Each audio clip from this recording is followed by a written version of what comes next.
We are here today with Justine Gelevan, who is a life coach, amongst other things. Certified life coach? Is that the title? The title, I suppose, is just certified professional coach. Certified professional coach, because it could be life, and it could be work, it could be various things. Absolutely, yeah. Fantastic. So one of the reasons I was interested in doing this was because I come in contact with a lot of artists, PR folks, anybody who's kind of in entertainment or in the music industry, and all kind of walks of life and backgrounds. And I do hear them talk a lot about, when they do get frustrated with not just within the industry, but within themselves. And I think I hear it a lot more right now because of COVID, that it's probably coming out more because they are less busy, and maybe feeling idle is giving people a sense of I'm not doing anything or kind of moving. So when I was hearing that, I was just I was thinking about what you do. I said, this kind of makes sense. And I think that people don't necessarily know about it. And it's a soft way to introduce it to folks without them feeling like, oh God, do I have to divulge something? Like, what is this about? So I thought it would be a great way to introduce it. So from you. Just to bridge onto what you're saying, yeah.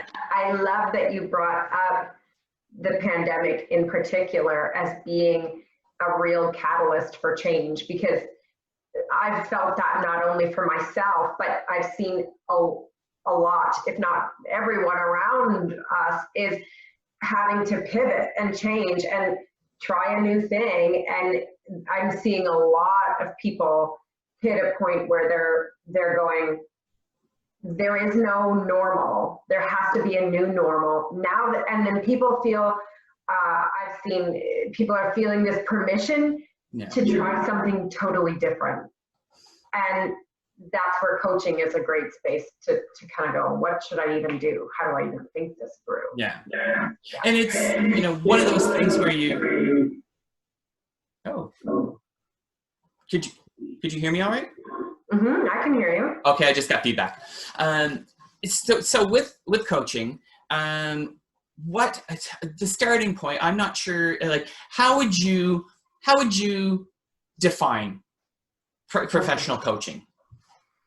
So professional coaching, it's difficult to summarize in a nutshell because it can be very varied. But in short, I'll do my best to summarize it by saying it offers people a space that is not the same as therapy and is not the same as talking something through with your friend, to actually work on goal setting or improvement, self-improvement, personal growth. That's kind of where this exists. The coaching world is a great space for you to kind of go, hey, I'm wrestling with something. It's not something I take to therapy. It's not something I'm looking for counseling on, but talking to my friends isn't enough. I'm needing more, and a coach is going to offer people a sort of strong guide who's going to look to challenge and bring out strengths and really add some structure or vision to help you to uncover what it is that you're working out. And that could be a whole variety of things to do with career, to do with your own personal goals, or even sometimes, a lot of people use coaching to help with anxiety, not in a way that you would bring to therapy, but in a way that's like, I need some skills to, when I have a thought spiral, what do I do? How do I talk that through? And a coach is going to help you to take a situation and break it down and make it. That was not a nutshell, was it? Not a nutshell, but just to use an analogy that I think works well. It's people understand very well, why do we go to the gym? We go to the gym to keep our body physically strong, to challenge ourselves, to lose weight, to push ourselves a little bit harder. In a way, when we start to play within this self-improvement or personal growth space, and that's where coaching is, it is exactly the same. We're looking to challenge ourselves. We're looking to not stay in the same place. And maybe the weight that you're going to lose in a self-development way is like a limiting belief or something that you're actually doing that's keeping you held back. That's in that way, coaching is a bit of a personal growth gym to say, I'm going to keep myself strong and aware of what I need to do to make myself better. And it's not a tangible thing, but you will see results in a huge way in whether it's goals or whether it's just the outlook that you have in your life. And I'm gonna fire probably another not easy question to answer at you. I've got a whole bunch of them. I've got a bag of them. In your time as practicing, is there instances that are more common than others that you see that people is there this is a real what's I guess a common challenge that people have, I guess, that you see regularly? I think a lot of people, the biggest thing that's come up for me that I've seen is people want to talk about their work, their career, because this becomes the focal point of a lot of people's life. So it's like, what's my purpose? What am I supposed to be doing? A lot of times people are feeling stuck in a job that doesn't meet their need or their purpose or calling, or they feel like, I don't know what's next for me. Because really, and so what ends up happening through the course of coaching together quite often is that although they came in to talk a little bit about my job and how I might want to get a new job, they end up learning and reflecting on their own sort of lifelong patterns or habits that they need to change to find out the why that job is not really working for them. And from there can kind of catapult into a whole new vision for what another thing might look like. Cool.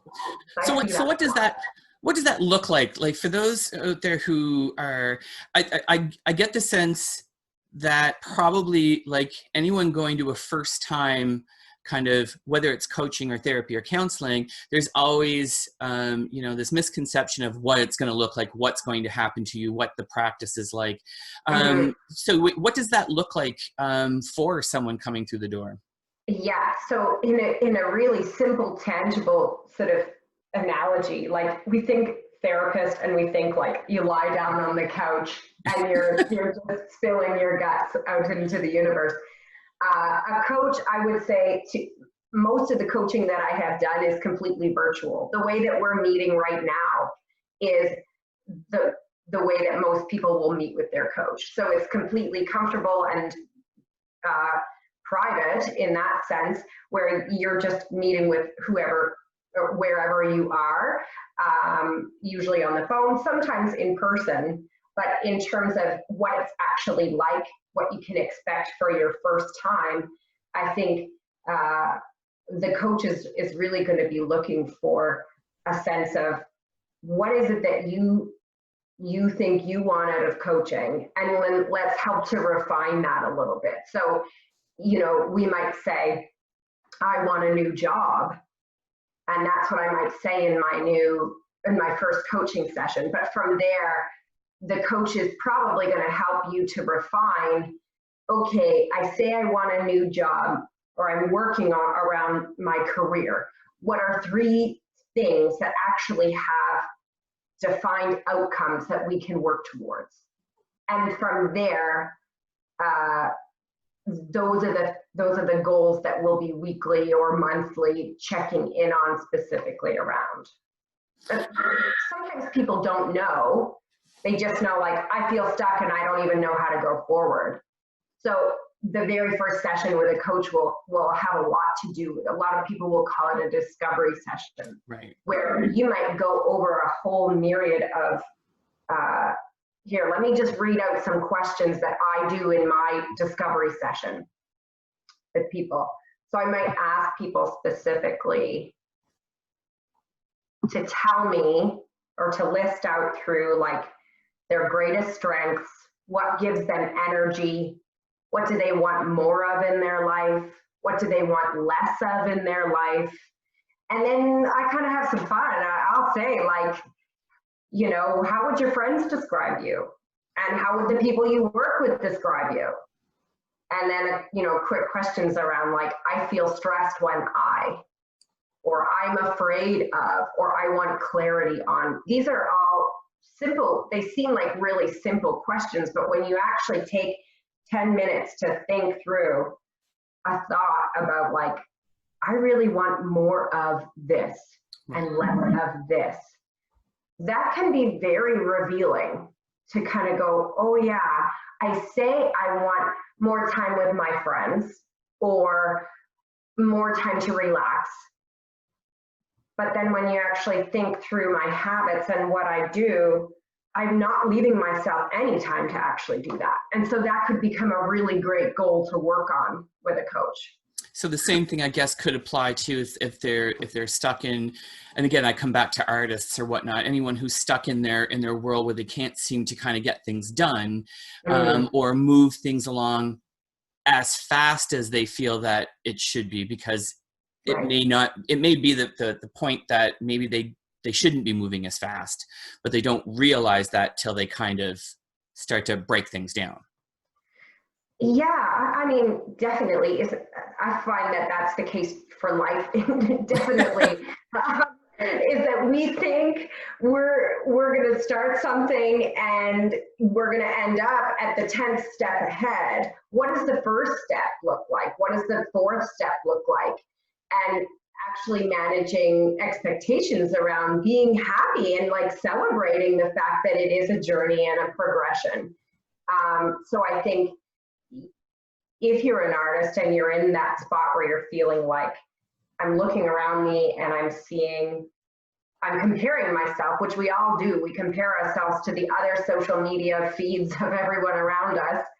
And it doesn't give us an appreciation for what is. And I think that is so important. And it is a really grounding thing to do, to have a real awareness of what keeps me sustainable right here in the now, is to say what's going well right now, instead of all the 100 things that I need to do in order to be good enough.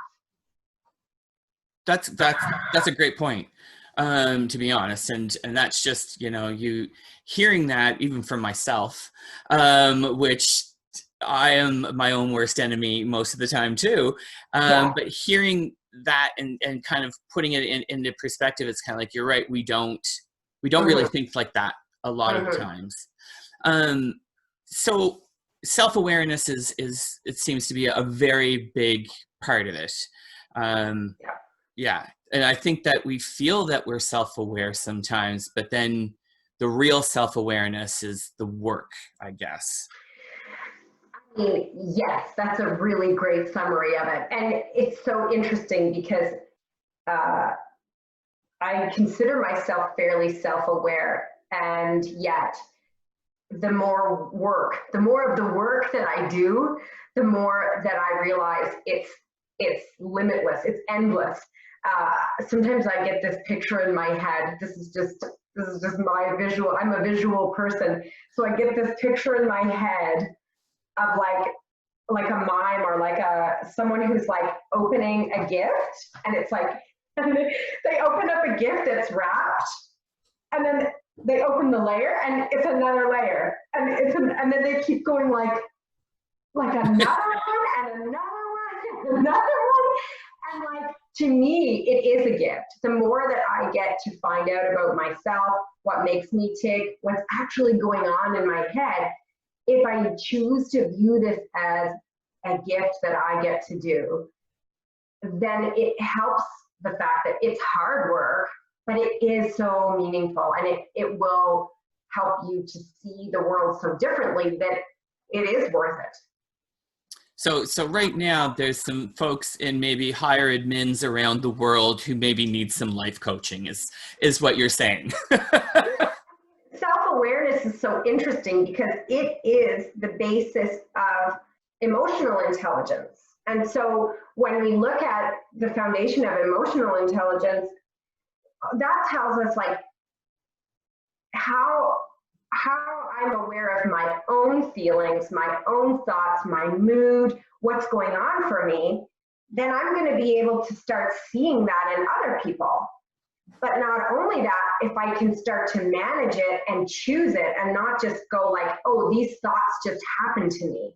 But it's like I can manage my thinking and I am choosing that mood in a different way that I don't feel like it's ruling me, but I'm getting to have control over it. Now all of a sudden I can take that skill into my life and see not only how other people are doing it, but how to help control the world around me using that. Because sometimes, you know, we've talked about the fact that sometimes if I'm telling myself a story, it becomes my reality. And if I get to actually see that that's just a story that I'm telling myself, then I get the freedom to choose to keep telling that story or not. And is it helping me or is it not helping me? And when you have self-awareness and work on it, as you said, like do the work, which is a lifelong thing, you feel more and more like you get to see those things going on for you. Cool.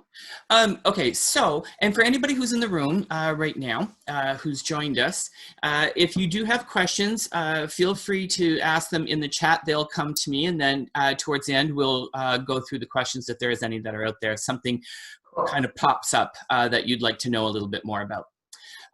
So I am Joe Street, and I'm connecting with you, and I'm saying, I'm not sure if I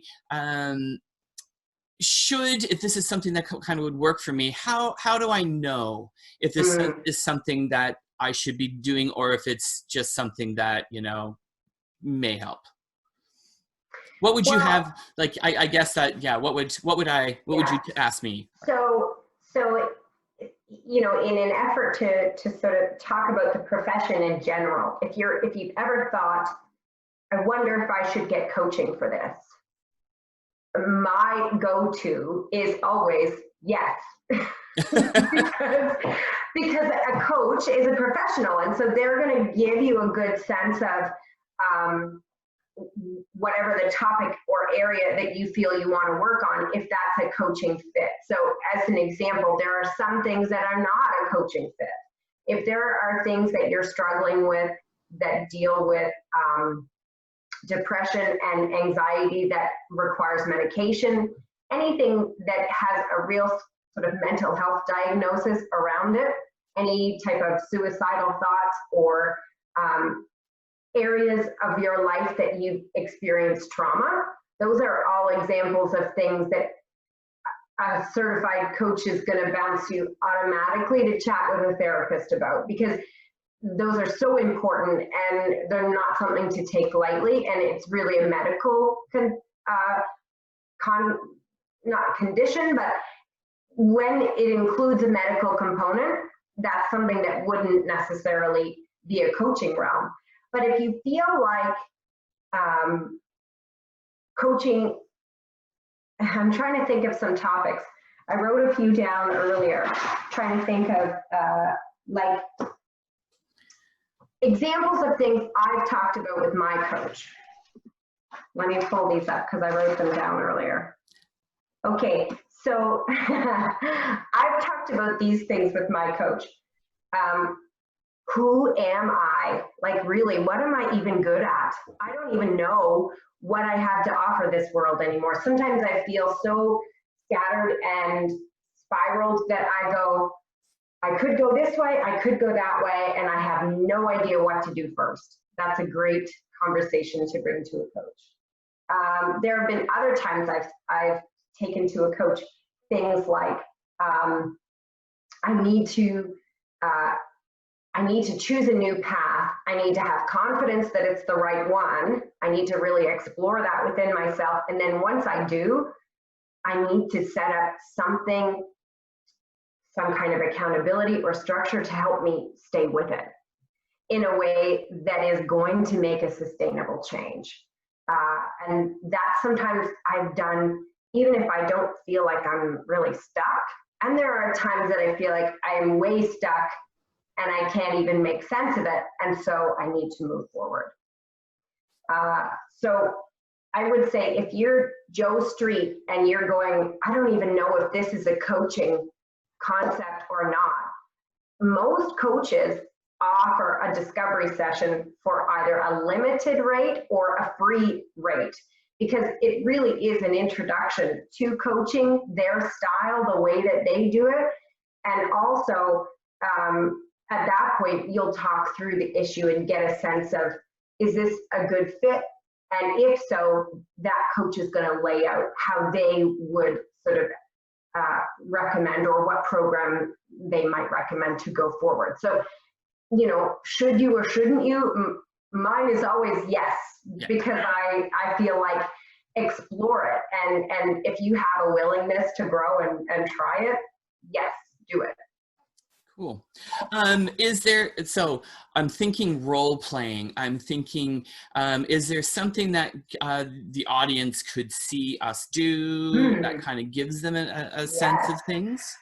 Yeah, I would love that. I have a couple exercises that I think we could do. So this is an interesting one, and I found myself doing two things most every day these days, especially in the midst of the pandemic and the anxiety, and even with the Black Lives Matter movement and the despair and the anxiety that we are feeling as both allies and participants. And it feels like there's so many feelings all around. So here's a quick example, maybe we should walk through it, of a mindset check-in. So in an effort to kind of cast the net, it's not even my mindset check-in, this is another coach's mindset check-in, but we should walk through it and just see what you think. So to me, I'm just going to pull it up here on another window. A mindset check-in, why would we do that? In general, I will use a mindset check-in because I'm trying to think to myself in this moment, maybe I'm struggling with something, maybe I'm stressed, maybe I just had a fight with whoever. And these are some quick questions that I can ask myself to decide, am I in a growth mindset, which means I'm willing to learn and be open to trying something new, or I'm in a fixed mindset, which is like, I'm right, I'm not open to being wrong. I am going to see the world the way that I see it, and I have no interest in doing something different. So in that case, these are some questions to just give yourself a sense of, where am I right now? So, Kenny, on a scale from 1 to 10, or no, 1 to 5, 1 being strongly disagree and 5 being strongly agree, answer these questions. I am very open to new learning. So 1 being disagree, 5 being agree. Strongly agree, correct. I would say I'm always a 5. Okay, I'm very open to new learning, 5, good. I easily admit when I am wrong. I feel like I'm good with it. I could be better. I'll give myself a 4. Okay, agree. I easily admit. So I am willing. I'm probably more of a 3. I'm going to be real honest. I'm probably more of a 3. Do you know what's interesting? It's like, do this mindset check-in after you just had a fight with somebody, and then see how you feel. It's really interesting to like set it and do it twice a day, once in the morning, once midday, and you might find your numbers are different, and that's fine. It actually helps you to go, oh, this is where I'm at right now. So another one, I am willing to let go of comfortable habits.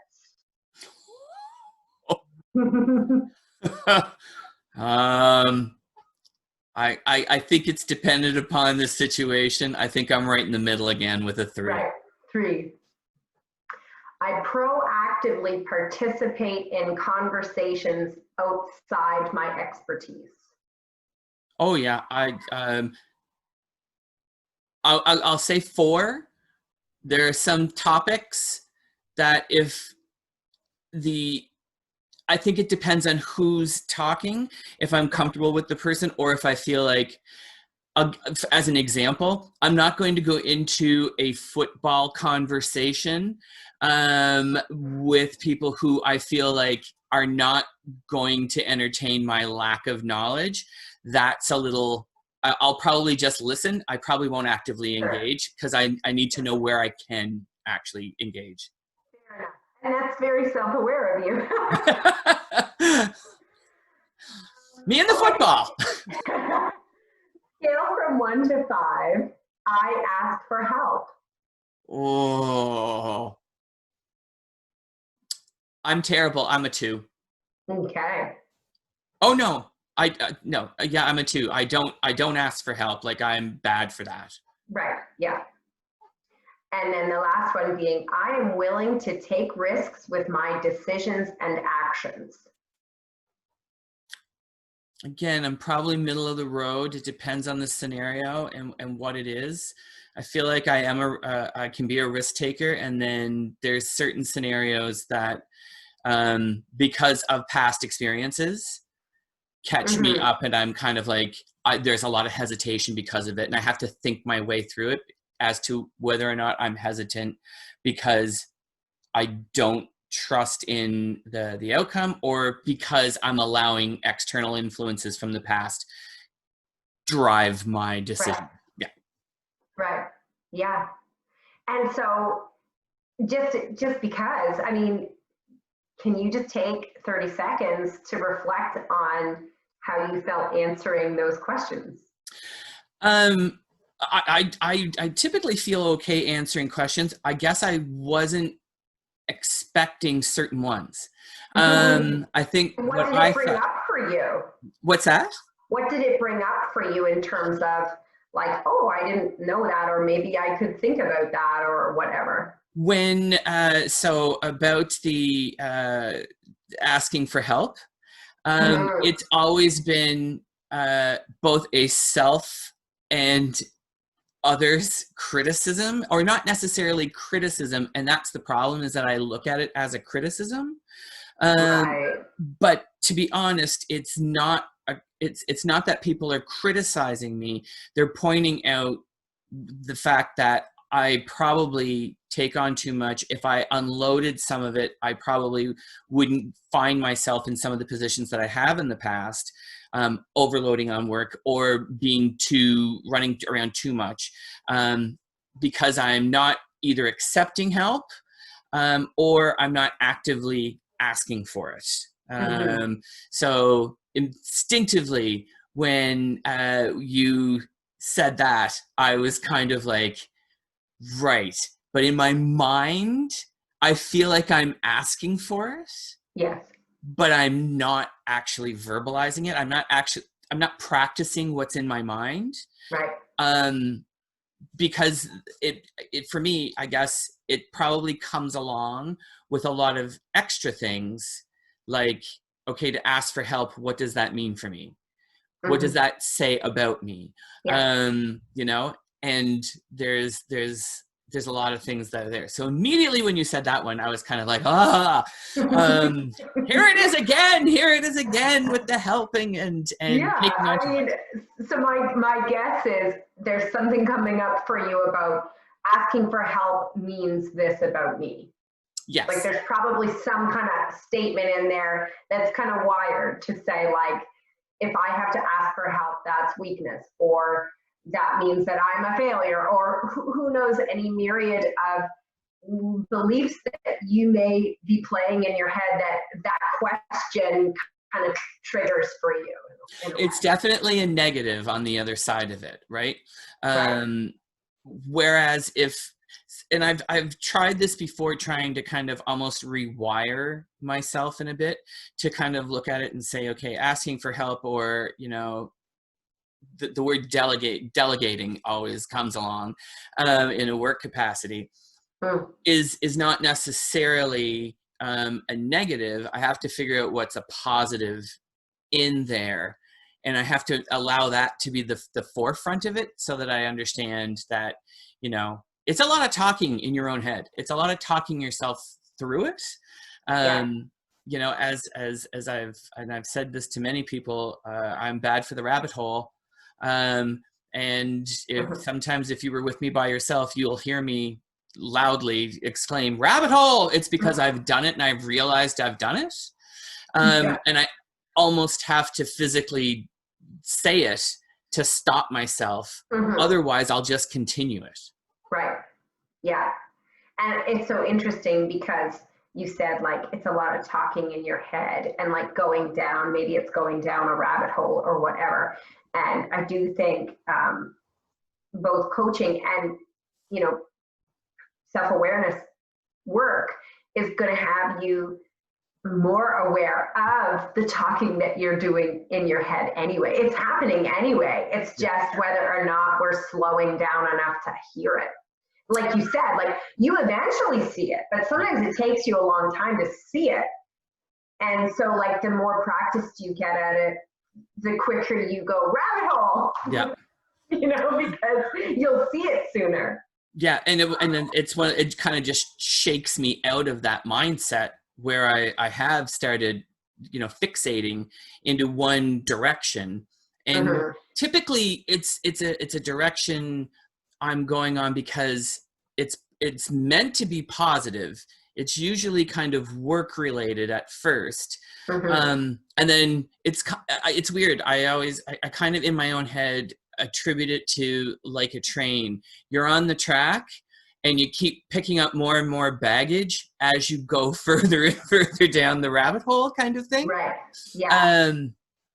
But yes. And then you get to the end and you're filled, and then you have to basically just shake it all off. Right. So a great example is like thinking through, if you were looking to be more goal oriented and sort of saying,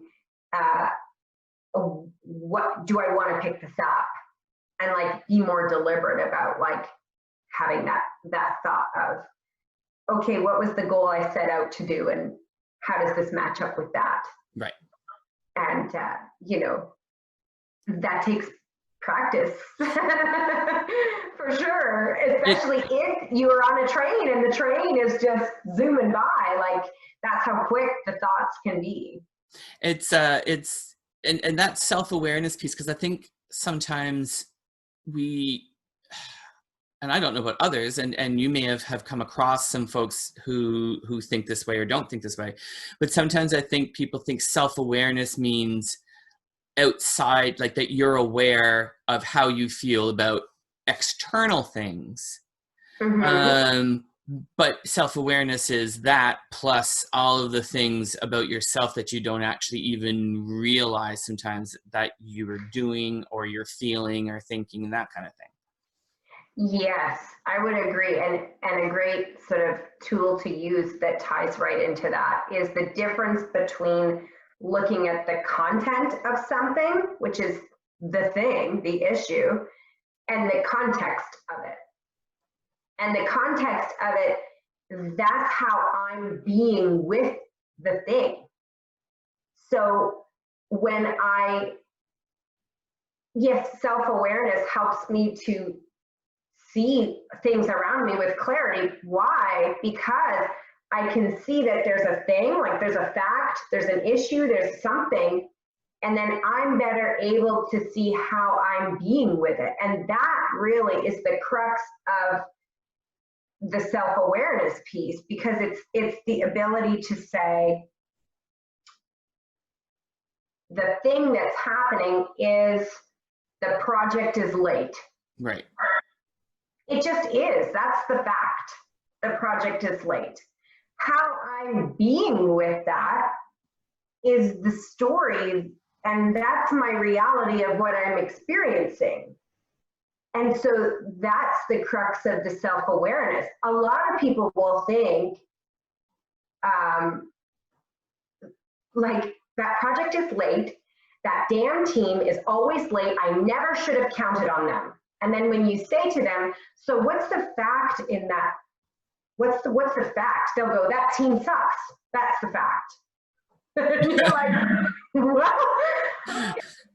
do they though? Like, is that the fact? What really is the fact? The fact is the project is late. Everything else around it is how I'm being with it. And I'm telling myself a story that that team sucks and that they're always late and that I should never have depended on them. And that right there, those three things, like being able to identify the story, is how we can use self-awareness to go, okay, I'm adding layers and layers of stories on top of a fact that aren't actually necessarily true. They're just how I'm seeing it. That's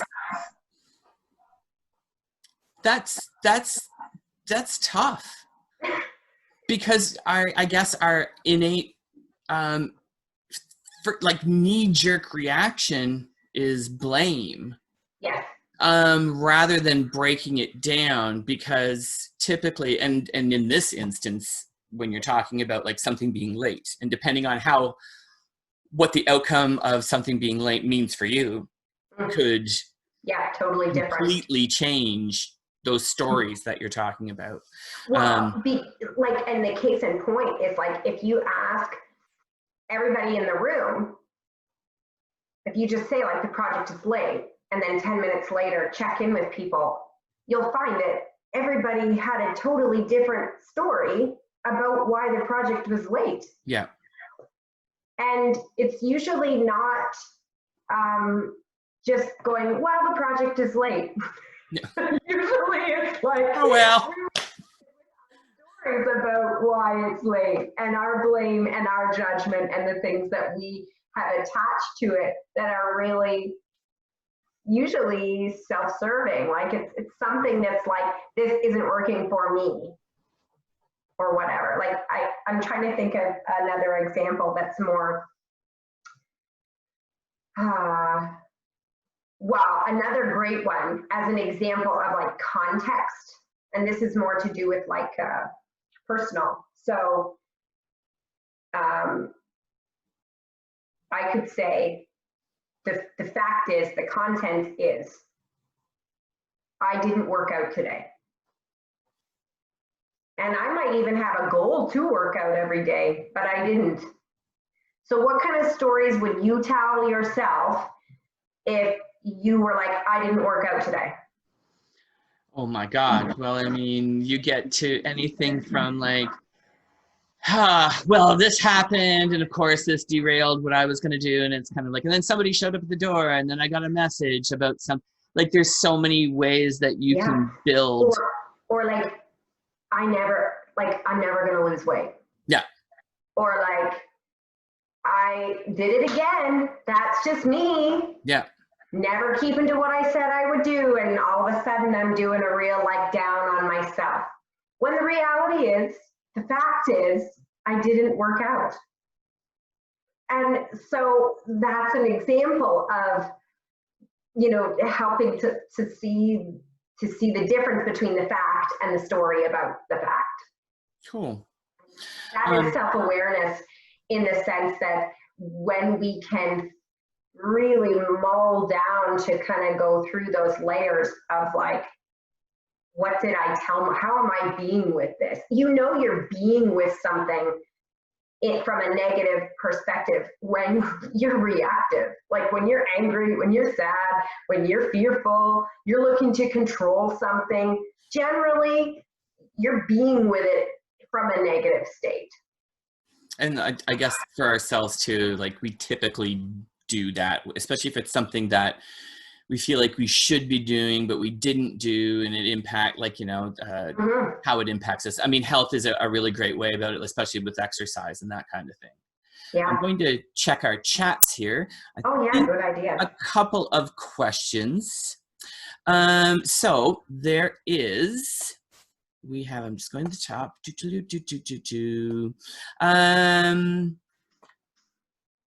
Who gets to determine if the story you're telling yourself is accurate? Do you have to find a good fit? Oh, that's a separate one. Okay. So yeah. Who gets to determine if the story you're telling is accurate? Yeah, the story you're telling yourself is accurate. Okay, so that's a great one, because it's going to, like, when you think about the difference between a fact and a story, a fact is going to be something that like if you had a video camera recording it, that's going to happen in real time. A video camera would record this happening. That's a fact. Everything else that happens inside someone's head is the story they're saying to themselves about it. So who gets to determine it? Of course it is you, but how you can pull it apart and an anchor point to kind of go, how do I know that to be true, is to say, what actually happened? Right. In real time, the project is late. Or like if say you're in the boardroom, you go to the meeting and the project is not there. There's no project, it's late, whatever it is. Or another, I'm trying to think of another example, like whether it's work or personal. What do you want, work or personal? Let's do personal. Okay, so personal. This is a personal one from me, from my life. So the fact is, my husband is cleaning. The story I tell about that is like, it's Saturday morning. I just want to chill out. I wish he would stop cleaning and just hang out with me, because when he's cleaning, I feel like I have to do it too. And now I'm angry. Okay, hold on one second. I want to go get my husband so he can hear that. So, like, what's so interesting is the reality of it is my husband is cleaning. Yeah. That's it. I have the choice to look at that and go, I appreciate the fact that he's cleaning, and I don't have to see it as any other way except that he's cleaning. But if I look at it as something that's happening to me and I'm like a victim of it, then I'm going to be looking to find something to blame or be judging or be upset about, and therefore it's going to trigger me. If I look at it like, he's just cleaning and it is what it is and it doesn't have to affect me specifically, then the story I tell about it is like, okay, great, he's decided to do that thing, and I get to choose my feeling response. I could even say, I'm not interested in cleaning right now. So you go ahead and do that, and I'm choosing, like I might say to myself, I'm choosing to not feel bad about this, because, or whatever it is, but, to be able to slow that down and really kind of break it up to go, I get to choose the thought and the feeling, and then what I actually do, instead of just feeling like I'm getting ruled by this and it's happening to me, and there he is cleaning again and he wants all these things from me, and the next thing you know, it's like this is existing as if it's real, but it's not real. It's all up here. Wow. And then I guess you spend a ton of time and you realize the time that's gone has been spent on something that's not even factual. And that's right. It's You've been completely storytelling. Yeah. So I on the same note of this, maybe after we're done questions, there's another exercise we can do that about telling your story and like checking in to find out how to see the stories that you're telling. But right. we can.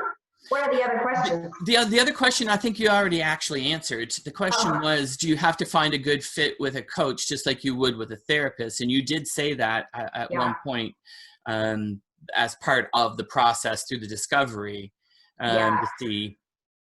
I have found that, like, there's no question that you have to find a good fit with a coach. The same way with a therapist, the same way with anyone that you want to create a space in which you are feeling safe enough to throw stuff out there, have a sounding board, find someone who's going to help you find your strength, be a little bit challenging. Like, that's going to be a very different approach for everyone. I've had coaches that I've done sessions with that, to be honest, like, there was a moment during discovery sessions that I've sat with people and thought, I'm like taken aback by your style, but it's actually working for me in a way that I thought, like, ooh, like, you're pushing me, and I'm a little bit put off by that because I want this to be a safe place. And so having a different understanding of what I'm looking for in the space I want to create is going to help me to determine whether this coach is a good fit, because some of them are going to be very goal oriented and are going to say, like, I want to help you stay on track if that's what you say you want. And others are going to have an approach, and you can prescribe that and say what you're looking for, of course, but I think a style is going to be so important to really be able to go deep and make changes, feel trust. I mean, you have to feel comfortable, and you have to feel that it's working, that it's doing something for you. Yeah, no question. You know, I mean, I think that's just, it's a very natural kind of thing. So, so yeah, those were our questions. So what were you saying? Oh yeah, okay. Well, on the note of storytelling, I do have a quick narrative coaching exercise. So there's, for anyone who's interested in more in-depth figuring out, you know, my story, there is a full exercise that's called narrative coaching that I actively do walk through with clients a lot, that I find really helpful if you know that you are triggered or are going to be triggered and you want to better understand, okay, before I go back into that situation, I need to rewind my story and I need to find out how to write a new story. So I would highly recommend that. And maybe, Kenny, that's something that we should do, like, on a whole other segment. We could do the full one. Yeah. But for the purpose of just a quick snippet, instead, let's choose 3 questions that help us to quickly get there. So think about a time that you found yourself very reactive to something happening to you. Like you were like, I'm angry, I'm annoyed, something happened, whatever. Okay. Got it? Yes. Okay. So tell me about it in brief. So at a former workplace, just about handling a situation that really wasn't, I wasn't necessarily involved in it, but I became the receptacle of, like, just a bit of a backlash. And it was a reaction from me where it was kind of dual, that suddenly I was angry about the fact that I was in the firing line for something that didn't actually have to do with me, but at the same time was feeling guilty, like I should have been doing something. Like, it was very, like, so it was kind of making me even more emotional about it. Right. So the first question of 3 is, like, about a situation. Let's pretend that you're in that moment where you're like, I'm getting heat for this, and now I feel both guilty and a bit angry about it. So I have the thought that, what? Is it something about a person, a thing, yourself? I have the thought that. I think I would say I have the thought that I'm being attacked. I have the thought that I'm being attacked. Yeah. Good. So my judgment is. That's a good question. My judgment is, I think it would be, I have the feeling that I'm being attacked. My judgment is it's unfair. That it's, that it's not I shouldn't be the one being attacked. Right. Yeah. So I have the thought that I'm being attacked. A judgment is, this is totally unfair. Yeah. And completely misplaced. And a story I tell myself is. I think the story I tell myself is that it wasn't, this wasn't, my fault, but obviously I should have been, if I had done X, Y, and Z, whatever, then we may have avoided this. Assuming blame for something that originally I knew it wasn't me, but right. my story is to assume blame almost in a way. That's interesting. So you start out by being attacked, feeling attacked, and then you end it up taking the place of blame. Like, well, I guess I should own this. Yeah. In a very weird way. And I think that's potentially in this instance, and that may not have been the best thing to choose, but I think in this instance, it was because of the circumstance. It was very circumstantial, where somebody's lashing out at me for something I didn't do, or I didn't have anything to do with. For the most part, and now I'm saying for the most part, but it's one of those things where it's like I'm being lashed out at.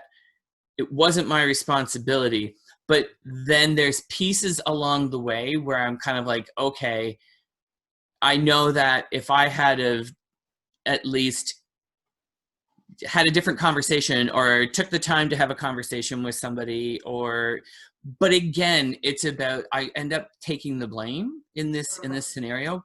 But when I walk it back, when I get back to the beginning, I kind of go, but that was never me to begin with. Right. So it's so interesting. So this is a great snippet exercise of like, I'm in the moment, and these are 3 questions that I can ask myself of like, this is the thought, this is my judgment, this is the story. And then you in that moment get the choice to say, is that true that it's my fault? Yeah. Or whatever. And you get to walk that through. But in the moment, if you don't stop and actually think those things through, you're operating from a place of believing you've been attacked, believing it's not your fault, and believing that you should still take the blame. But you've not actually acknowledged any of those things. You're just kind of operating and swirling around and trying to figure out, when actually that's how you're showing up, is from that place. And so when we get the chance to break it down, then you kind of go, okay, how do I want to show up? And that will determine what I end up doing and thinking. Yeah. And so that's just a quick like check-in in the moment of something's happening to me. But yeah, the full narrative coaching exercise will actually have, and I'd love to do this, because it will actually have the opportunity to say, okay, in that moment, this all happened, so that when I walk back in tomorrow, I can come at it with a completely different story in my head. We got another question, and that question is coaching always passive, or, oops, sorry, I missed it. Is coaching always passive, or can it teach me to do better in the future?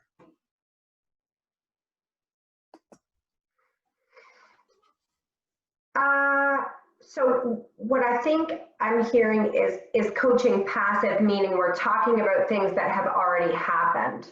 So if you're looking to build skills about making the future different, I think, in my opinion, and this is also going to be something that's different depending on coaches, my personal approach to coaching has always been a blended one, wherein I love to teach and equip my clients with tools that will apply not only to what they might be reflecting on happening, but then they would take it and use it in the future and find themselves going, oh, that's what that applies right here, and I can do that again, and actually change my patterns of thinking and be more equipped with an exercise or a tool in the moment instead of needing to go back to my coach and talk about it later. So basically a carry-on bag of tools that you kind of take with you. Just like you said, those 3 questions, and being able to ask those questions in the moment. You know, it's the same thing when people are having, you know, this is a terrible example, but it's on the same kind of level in terms of just mechanics. You know, you're in the moment of like feeling anxious and feeling anxiety, not necessarily an anxiety attack, but you're feeling anxious, where they often say if you drink water, what it does is it forces you to switch gears out of the situation that you're in and into a different mindset, because you have to concentrate on drinking the water, which slows you down a bit and gives you time and space to actually think about things, and hopefully your anxiety levels lower.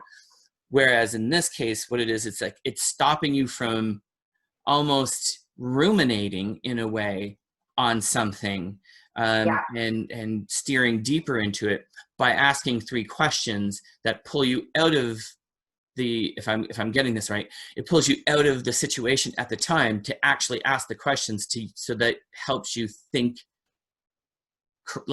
about it in a different way.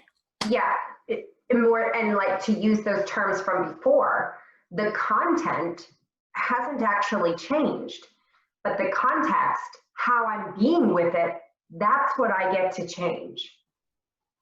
And it can be as simple as a couple questions to get myself in a different headspace, and then all of a sudden I'm different. The situation isn't different, but I'm different, and therefore the outcome will be different. Cool. All right. So the full narrative coaching exercise, how long does that take? I don't know. I've walked it through in as little as a half hour. Right. So it's a good for a next time, it's a good kind of piece to have people, you know, to be able to kind of present and kind of explore. As like a full topic, we definitely could take that on as a whole other piece. Yeah. We're doing it. Awesome. Love it. All right. Well, listen, I think that's a good place for this one to kind of finish. And like I said, I wanted to kind of give people an overview of this as a jumping on point to think about their lives and the work that they do and the situations that they find themselves in, to start thinking about what's available to them out there. And this being something that just from, and again, limited experience and knowledge, but from everything I've seen and heard, it's kind of one of those pieces that I feel that people may, I find it's like, it's maybe the osteopathy of the of the world, where it's kind of like people always think chiro and physio and massage therapy, but osteo is like that other one out there that actually does go together with the other 3. And this kind of, you know, whether it's counseling or therapy or just regular kind of you know, discussions and that kind of thing, it also goes along with it, and it can be a piece that can help facilitate some positive forward momentum for someone. Yeah, forward momentum is the actual operative word. I mean, coaching is going to exist in a space where you're looking to move things forward. Therapy and counseling have the ability, and in fact, the prerogative of looking backwards on purpose to see what has been. Has there been trauma? Has there been issues that need healing and working through? Coaching is going to exist really very much to say, let's move us forward. Cool. Well, then we're going to move ourselves forward and hook up another session, and we're going to do some narrative coaching exploration. I'm excited. It's going to be great. All right. Thank you for joining me on this episode, and we'll be back. Great. Thank you for having me.